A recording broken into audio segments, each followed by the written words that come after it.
126வது மலர் கண்காட்சியை தலைமைச் செயலாளர் சிவதாஸ் மீனா தொடங்கி வைத்த காட்சிகளே இவை.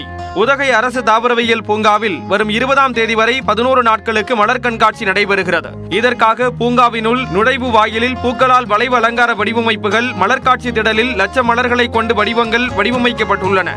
100க்கும் மேற்பட்ட தொழிலாளர்கள் ஒருங்கிணைந்து 16,000 மலர்களால் 126 ஃப்ளவர் ஷோ என்ற வாசகத்தையும், ரோஜா, கிரைசாந்தியம், கார்னேசன் போன்ற 1,00,000 மலர்களை கொண்டு டிஸ்னி வேர்ல்ட் மற்றும் அதன் கார்ட்டூன் கதாபாத்திரத்தின் வடிவங்களையும் உருவாக்கியுள்ளனர். இது மட்டுமல்லாமல் யுனெஸ்கோ அந்தஸ்து பெற்ற நீலகிரி மலை ரயில் குகைக்குள்ளிருந்து வெளியே வருவது போன்ற வடிவம் 80,000 கார்னேசன் மலர்களால் உருவாக்கப்பட்டுள்ளது.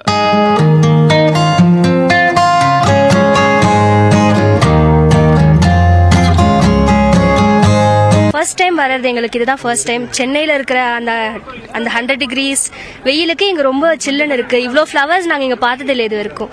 எல்லாமே வெறும் சயின்ஸ் புக்லையும் ஃபோட்டோஸ்லையுமே பார்த்துருந்தோம். இப்போ பார்க்கறதுக்கு எல்லாம் ரொம்ப அழகாக இருக்குது. ரொம்ப என்ஜாய் பண்ணுறோம். இங்கே ரொம்ப பிடிச்சிருக்கு. 35,000 மலர் தொட்டிகளில் 388 வகையான மலர்கள் சுற்றுலா பயணிகள் பார்த்து ரசிக்கும் வகையில் காட்சிப்படுத்தப்பட்டுள்ளன.